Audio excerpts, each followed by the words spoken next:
Yo, what's up teman-teman, balik lagi bersama dengan Bang Curry dalam segmen Ada Apa Ya. Hari ini ya kita akan bahas sesuatu yang mungkin lebih sering terjadi di Indonesia. Tapi ini membuat saya sangat kagetnya. Bagaimana ini Korea terjadi seperti ini ya. Ternyata negara maju tidak begitu maju juga ya. Kalau ada kasus pembunuhan, menurut lu siapa yang paling bisa dipercaya buat cari kebenaran? Jujur li, sekarang udah nggak tahu lagi harus ke siapa. Ada yang udah ketahuan aset 74 kg emas tersembunyi dan malah yang dilakuin uji keaslian emasnya.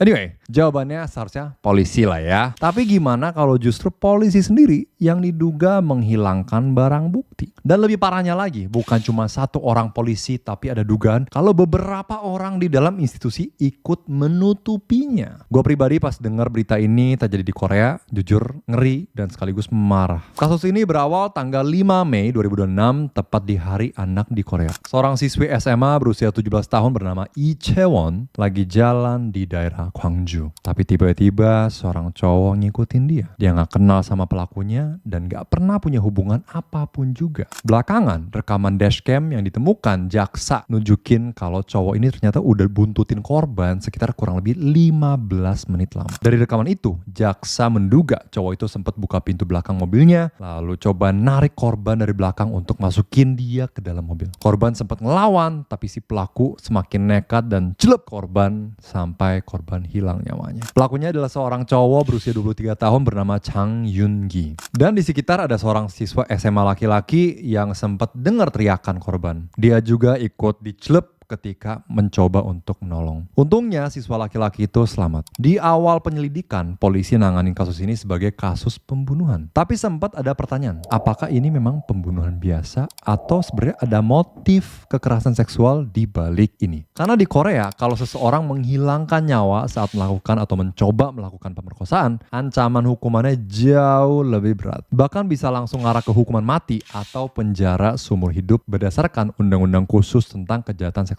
Nah, di tahap awal, motif seksual ini belum benar-benar muncul ke publik. Setelah perkara dilimpahin ke pengadilan, jaksa melakukan penyelidikan tambahan. By the way, buat kalian yang belum tahu, di Korea pembagian wewenang antara polisi dan jaksa sudah lama jadi perdebatan. Dulu, jaksa punya kekuasaan yang sangat besar, termasuk bisa mengarahkan jalannya penyelidikan polisi. Tapi beberapa tahun terakhir, pemerintah melakukan reformasi dengan memberikan lebih banyak kewenangan penyidikan kepada polisi agar kekuasaan tidak terlalu terpusat di satu lembaga, aka jaksa. Tapi walaupun dalam beberapa tahun terakhir kewenangan jaksa dan polisi udah banyak berubah, jaksa masih bisa melakukan penyelidikan tambahan dalam kondisi tertentu. Dan dari proses inilah muncul bukti-bukti baru. Yang paling penting adalah rekaman dashcam tadi. Rekaman itu kasih lihat kalau Chang, si pelaku itu, memang buntutin korban sebelum dia nyerang korban. Terus ada muncul juga barang-barang yang ditemukan di rumah Chang. Di antaranya ada boneka SEKS ukuran manusia yang kondisinya rusak, yang artinya sering dipakai, serta cable ties atau tali pengikat plastik. Barang-barang ini kemudian diperiksa oleh National Forensic Service atau Laboratorium Forensik Nasional Korea. Jaksa menduga barang-barang tadi mendukung dugaan kalau sejak awal memang ada niat ngelakuin kejahatan seksual. Dan tanggal 13 Juli saat sidang kedua, Chang, si pelaku, akhirnya ngakuin semua dakwaan. Termasuk kalau dia emang berniat melakukan pemerkosaan sebelum akhirnya menghilangkan nyawa korban. Pengacaranya bilang mereka sudah membahas seluruh dakwaan dan terdakwa mengakuinya. Dan ketika hakim bertanya apakah semua dakwaan diakui, Chang jawab singkat, ya. Tapi justru setelah pengakuan tadi, orang-orang malah makin marah.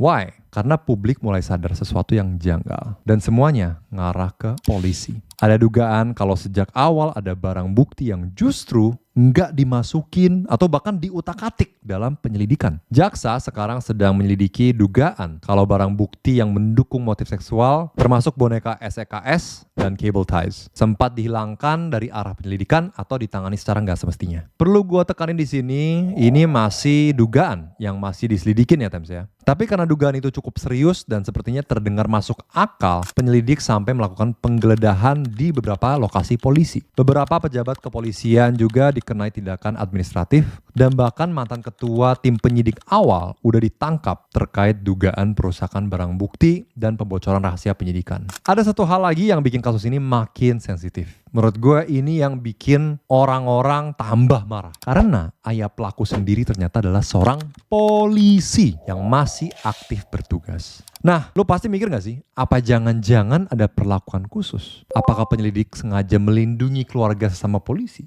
Atau ini memang hanya kebetulan saja? Sampai hari ini, dugaan hubungan tersebut masih terus diselidikin. Belum ada putusan yang menyatakan adanya konspirasi, tapi the fact that penyelidikan sekarang meluas sampai ke beberapa anggota polisi membuat kecurigaan publik semakin besar. Yang bikin gue geleng pala itu kalau ada pembunuh sadis, itu memang ngeri ya. Tapi masyarakat biasanya masih punya harapan, karena ada polisi, ada penyidik, ada sistem hukum. Masalahnya, kalau yang diduga menghilangkan barang bukti, justru aparat penegak hukumnya sendiri. Gimana publik bisa percaya sama aparat? Dan ternyata ini bukan pertama kalinya Korea menghadapi pertanyaan seperti ini. Selama puluhan tahun, Korea terus debat soal pembagian kekuasaan antara polisi dan jaksa. Dulu jaksa punya kewenangan yang sangat besar. Banyak yang kritik karena dianggap terlalu kuat dan terlalu mudah dipakai untuk kepentingan politik. And then pemerintah bikin reformasi. Sebagian kewenangan penyidikan dipindahkan ke polisi. Tujuannya sebenarnya bagus ya, supaya kekuasaan nggak numpuk di satu institusi doang. Tapi setelah perubahan itu, muncul pertanyaan baru. Kalau polisi yang melakukan kesalahan, siapa yang ngawasin polisi ini? Dan kasus Chang Yun-gi sekarang dijadikan contoh oleh banyak ahli hukum. Nah, di sini ada dua kubu yang berbeda pendapat ya. Dan debatnya justru di antara para ahli. Sebagian ahli bilang, nah lihat kan, sebagian jaksa ada kewenangan untuk melakukan penyelidikan tambahan. Kalau enggak, mungkin rekaman dashcam itu nggak pernah muncul.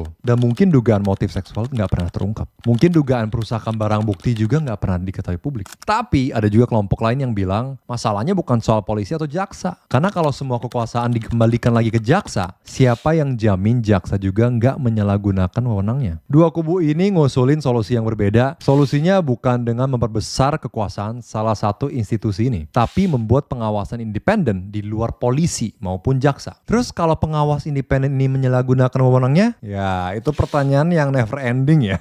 It becomes a never ending cycle. Soalnya kita semua orang yang berdosa. Nah itu untuk ruangan yang berbeda ya. Anyway, jadi ada pihak ketiga yang bisa memeriksa apakah penyelidikan berjalan dengan benar. Dan kalau dipikir-pikir, argumen kedua belah pihak sebenarnya masuk akal juga ya. Dan waktu gue baca berita ini, jujur yang langsung muncul di pala gue bukan Korea, tapi Indonesia. Karena di sini gue pernah lihat kasus-kasus yang bikin publik curiga ada barang bukti yang sengaja disembunyikan lah, dihilangkan lah, atau dipelintir buat ngelindungin pelaku. Bahkan ada kasus yang bikin orang makin marah karena pelakunya punya hubungan dekat dengan aparat. Atau masih satu keluarga. Jadi proses pencariannya dari awal aja udah kerasa nggak netral gitu ya. Makanya komentar-komentar yang sering muncul di media juga mirip banget, barang buktinya kemana? Kok CCTV bisa rusak? Kok rekamannya hilang? Gimana ceritanya? Itu 74 kilo emas mau diapain? Itu duit yang dari dinding-dinding itu mau kemanain gitu.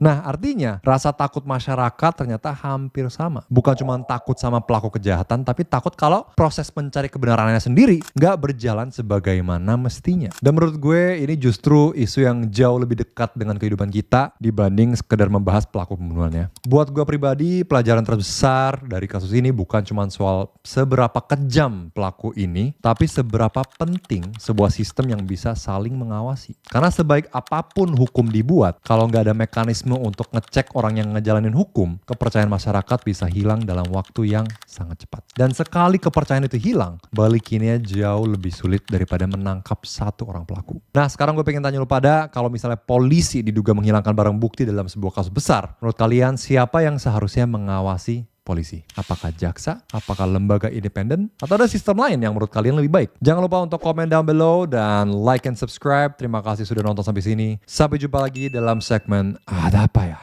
berikutnya. Annyeong. Apa kata dunia?